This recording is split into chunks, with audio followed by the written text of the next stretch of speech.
peuple d'Afrique, peuple du monde. Sa parole est rare. C'est une bibliothèque. Choguel Kokala Maïga, vous le connaissez. Il n'est plus à présenter. Il prend la parole. Oui, c'est important. Sa parole était attendue. Oui, il prend la parole cette fois-ci, une fois de plus, avec beaucoup de révélations, comme à l'accoutumée. Frères et sœurs, trêve de bavardage, écoutons le Premier ministre Choguel Kokala Maïga. C'est important. Partagez la vidéo. Merci. J'ai vu récemment beaucoup de gens parler sur les propos tenus par un général malien, Mengoro Kane. Il a parlé de 2 présidents, mais il a fait une longue interview. On a pris une partie pour jouer sur ça. Il y a même un pays qui a écrit pour protester, pour dire qu'il a fait des menaces physiques. C'est pas vrai. Il a dit éliminer. Quand il a dit éliminer, c'est l'élimination politique. Il s'expliquait dans la presse. Pour moi, c'était fini. Mais les gens ont continué. Mais les mêmes personnes. Moi, j'ai dit au ministre de la Justice malienne, devant tout le monde, qu'il y a des gens qui disent publiquement dans les médias de porter atteinte à l'intégrité physique de nos présidents, de nos chefs d'État. J'ai dit au ministre de la Justice, il faut documenter tout ça. Tous ces gens-là, on va les poursuivre un jour. Mais en ce moment, personne n'a parlé. Vous savez que quand il y avait la crise du Niger, le président du Niger l'a dit, quand il y a un pays européen qui voulait intervenir, il y a un qui a appelé, attention, hein, le Niger là, c'est pas pour vous, c'est pour nous. Akonada au Niger Kokumala. Donc nous, on était la propriété d'un pays, la chose de quelqu'un d'autre. On n'était pas nous-mêmes. Bon, nos citoyens ne peuvent pas comprendre ça. C'est pour que vous compreniez la contradiction fondamentale qu'il y a entre nous et certains citoyens dans la lecture de la situation politique du Mali. On n'a pas la même compréhension.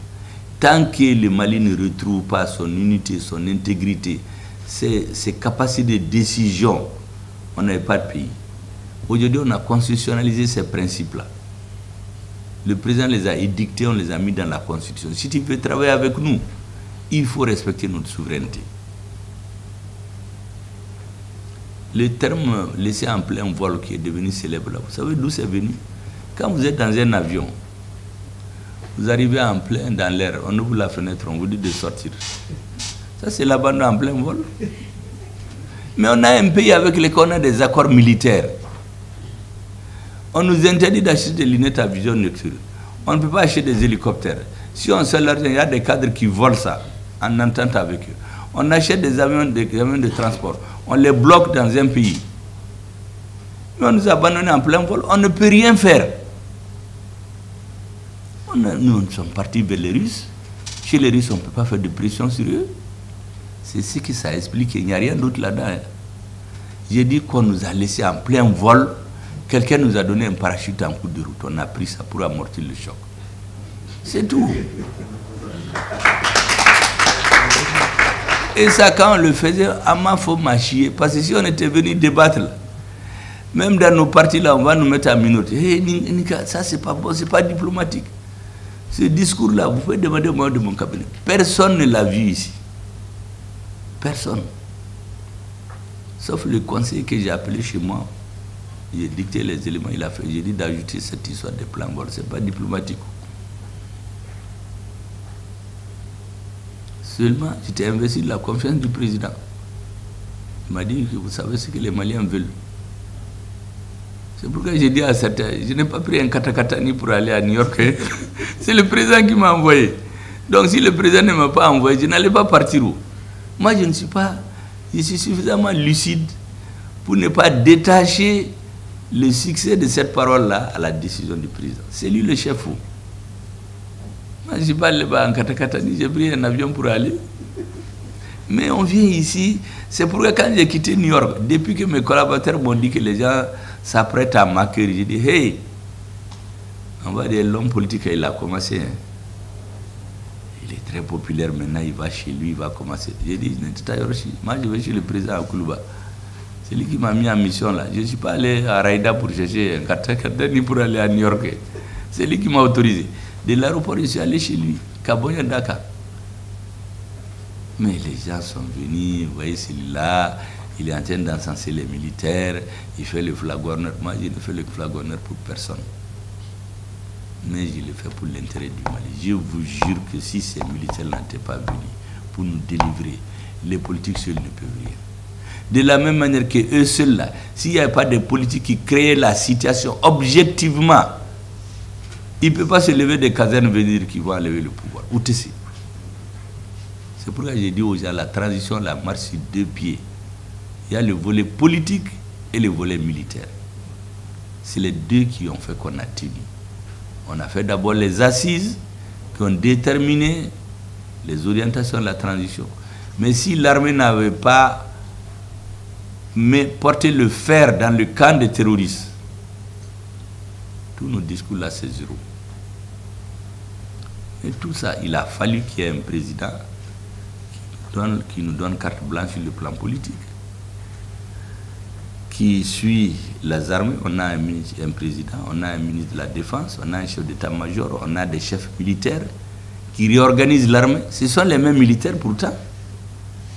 Maintenant, personne n'entend dire que l'armée malienne fuit. Personne. Mais tout ça, il y a un chef d'orchestre, il y a le président au sommet. Mais les gens, ici au début, vous entendez des gens, ah oui, transition, l'armée monte en puissance, mais le reste là, rien ne va. Et j'ai dit, mais vous là, vous n'avez rien compris. Mais les assises nationales, ça, c'est pas militaire. La feuille de route de la transition, c'est pas militaire.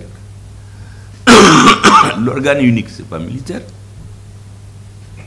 L'audit des mines, c'est pas militaire. Mais tout ça ne valait rien si les militaires ne faisaient pas leur travail. Donc c'est un tout. Donc les ignares triomphants là qui viennent parler dans les médias pour diviser l'action militaire et l'action politique là, ils n'ont rien compris. En réalité, c'est des alliés objectifs des ennemis du Mali. Couper et créer la division au sommet. Parce que les pouvoirs politiques, il faut que vous notez, vous êtes des hommes politiques. Quand on veut les déstabiliser, c'est pas compliqué. Il y a deux voies. Soit vous les coupez du peuple, c'est arrivé souvent ici pour renverser les régimes. Par leur action, leur entourage, on les coupe du peuple et puis le peuple se soulève. Ou on crée la division au sommet. Ils se divisent eux-mêmes. Je donne souvent le cas du Soudan à tout le monde pour qu'ils comprennent. Le Soudan, vous vous rappelez, pendant 30 ans, on a cherché à les diviser. On s'y rassure. Ils ont pu les diviser en 2011. On a créé deux Soudans, du Nord et du Sud. Celui du Nord, on a continué. Sous le couvert de la démocratie en 2019, les femmes et les jeunes sont sortis. Démocratie, démocratie. Et les militaires ont fait un coup d'État. Ils ont fait quelques temps, après on a dit aux militaires, ah, c'est vous que le peuple veut, hein. Les gens là, il faut les renvoyer. Ils ont renvoyé le Premier ministre. Là-bas, les militaires se sont bagarrés entre eux. Ils ont détruit leur pays maintenant. Ils aident chacun. Et chacun entre eux court pour chercher des soutiens. Mais les Soudanais, ils sont quoi? Leur pays est détruit. Donc tous ces gens qui font des discours maléfiques, spécieux, dont la finalité c'est de créer des oppositions au sommet de l'État, c'est des ennemis, c'est des alliés, en tout cas des ennemis objectifs du Mali. Je ne sais pas s'ils sont conscients de ce qu'ils font. Je vous dis tout ça là, c'est pour que vous compreniez les problèmes de notre incompréhension avec une partie de la classe politique, qui par fierté en a fait un problème. Vous savez, quand on voulait faire les assises nationales, quand j'ai vu que les gens faisaient trop de la fixation sur la personne du Premier ministre, parce qu'on a inventé à l'extérieur, Premier ministre clivant, c'était devenu à la mode, il est contre les acteurs du 26 mars, quelqu'un m'a dit, j'ai dit, mais quand? Moi, j'ai fait le débat politique. Si quelqu'un prend ça à son compte, c'est pas parce qu'il est un acteur, toi tu n'as pas d'argument, tu es un acteur du 26 mars, que tu viens dire, ah non, il a attaqué la révolution, c'est pourquoi je suis contre lui. C'est pas vrai. La réalité, c'est qu'on ne s'entend pas sur ce qu'il faut faire. Et lorsque j'ai vu cette fixation-là. Je suis allé voir le président. J'ai dit, le président c'est le chef, c'est le père de famille, c'est le père de tout le monde. Appelez tout le monde maintenant et parlez-les pour qu'on aille aux assises. Le président lui-même est descendu dans l'arène. Il a réuni tous les partis. Il dit qu'on va aux assises. Et les partis ont refusé. Mais les assises ont continué. Parce que les assises devaient déterminer la feuille de route de la transition. Vous entendez maintenant les assises nationales, l'organe unique, les audits des mines, tout ça c'est les assises. La réforme de l'école. Moi j'ai réussi ici les écoles privées la dernière fois. Je leur ai dit qu'ils n'ont pas totalement tort, mais il faut que tout le monde soit réaliste. Vous avez beaucoup d'écoles privées, des gens qui sont des sacerdoces, qui font réellement des sacerdoces. Ils travaillent pour le pays. Ils ont des milliers d'élèves chez eux. Mais c'est comme un sac d'arachides rempli de bonnes arachides. Si tu mets 2 mauvaises arachides, ils gâtent tout. Vous avez plus de 1000 et quelques écoles privées. Mais il y a quelques écoles qui ne sont pas normales. À cause d'elles, ils gâtent tout leur nom. Quand on dit aux Maliens que les vérificateurs a trouvé qu'il y a 10 milliards du Mali qui sortent pour alimenter des écoles privées, les Maliens lambda se révoltent. Ils croient que c'est toutes les écoles privées alors que ce n'est pas le cas. C'est pourquoi je leur dis, il faut qu'on cherche à voir clairement. Personne ne veut qu'un bagabaga au banao. Parce qu'avant, qu'est-ce que les gens font? Ils font du bruit, ils insultent, on les appelle, on leur donne une douda, ou bien on leur donne une place et puis ils se taisent. Au banao. Ni un fin il faut qu'après vous cassoribo. Moi je leur ai dit ça. C'est la même chose partout. Les Mali ne peuvent pas se construire sans les partis politiques. Donc un homme politique, un dirigeant qui veut se passer des partis politiques, c'est qui n'a rien compris de l'évolution de la société. Même quand les militaires étaient sur le pouvoir dans les années 80, 60, 70, mais ils ont créé des partis uniques. Pourtant, ils pouvaient rester sans les partis. À plus forte raison, aujourd'hui, on ne peut pas interdire, on ne peut pas dire que les partis n'existent pas. Donc, tous ceux qui vous disent que le Premier n'aime pas les partis, il les insulte, c'est faux et archi faux. Le Premier fait le débat politique. Maintenant, si vous êtes insuffisant, vous perdez ce débat-là. Il ne faut pas vous cacher derrière des gros mots pour dire qu'il insulte les partis. Il y en a qui veulent même dans les médias le dire, mais ils n'ont aucune preuve. Moi, on m'a venu de dire de porter plainte contre certains. J'ai dit que jamais dans la vie, je le répète autant de fois, je ne vais jamais amener un responsable des partis politiques en justice. S'il n'a pas raison là, avec la cadeau, la même chose pour les journalistes. Mais chez nous, les gens crient quand vous avez peur d'être déstabilisé, et vous le dodouma ou commandable. Ça, c'est parce que les responsables, mais ils ne sont pas sûrs. Donc aujourd'hui, je vous assure que tout ce qui est en train de se faire, c'est pour que notre pays, sur la durée, se stabilise. Nous travaillons à avoir un pays. Maintenant, nous avons notre pays. Nous travaillons à stabiliser le pays. Et les ennemis, ceux qu'on a chassés d'ici, ils ont juré qu'on ne va jamais nous laisser en paix. Les gens qu'on a chassés ici, ils ont cru aller faire des semaines dans les services secrets de notre pays. Après, ils sont revenus dans un pays voisin. Il y a des Maliens qui les ont rejoints là-bas. Ils aussi disent qu'ils veulent la réussite de la transition. Mais on n'est pas dupes. Donc vraiment, c'est pour vous mettre à l'aise. Rien ne peut se faire dans le pays sans vous. Mais il faut que vous ayez une bonne compréhension de la situation politique. Les étiquettes des partis là, ça ne veut pas dire grand-chose. Ça profite à certains qui profitent juste de cette appellation-là pour régler leurs affaires personnelles. Quand on dit qu'il y a une partie du Mali où on interdit à l'armée malienne d'aller, celui qui interdit, tu veux le chasser. Celui qui vient te dire de ne pas le faire. Mais il tient un langage spécieux. Est-ce que vous savez qu'en 2016, quand le Premier s'est allé faire son excursion là à Kidal, où on a égorgé des sous-préfets, 2014, oui. Les militaires qui ont pu se sauver dans les camps de l'aménagement, Quand l'armée a voulu récupérer les armes, on leur a dit non. Ça, c'est des butins de guerre qui appartiennent à la CEMA. Sans l'autorisation de la CEMA, c'est Kaddamoua. Et ça s'est passé au Mali. Les ministres, quand ils partaient à Kidal, chaque 6 avril, ils font la journée à l'aéroport.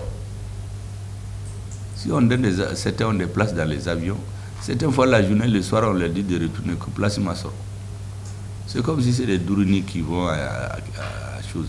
Même dans les Dourini, il y a le suivant. Mais là, on te dit de retourner à la maison.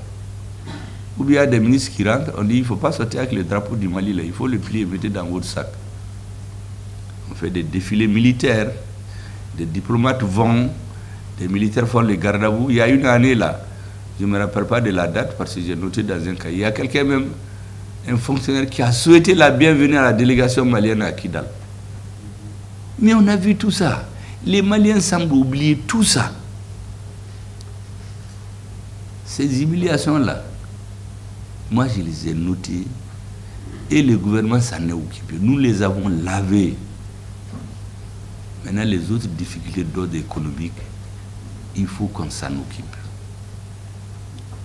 Et la cohésion sociale, il faut que ceux qui suivent ceux qui sont contre le Mali, soit parce qu'ils n'ont pas compris,